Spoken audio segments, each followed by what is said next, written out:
Sneezing secrets revealed. Sneezes blast out of your nose and mouth at speeds reaching up to 20 miles per hour, launching tiny droplets into the air faster than most people can run.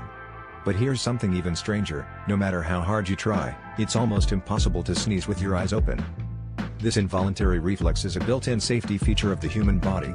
When you sneeze, your body automatically shuts your eyes to protect them from the powerful rush of air and any particles that might be expelled.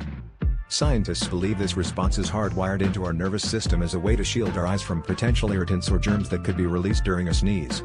Even if you try to fight the reflex, your body almost always wins. So the next time you feel a sneeze coming on, remember that your eyes are closing for a reason. Your body's protective mechanisms are kicking into gear.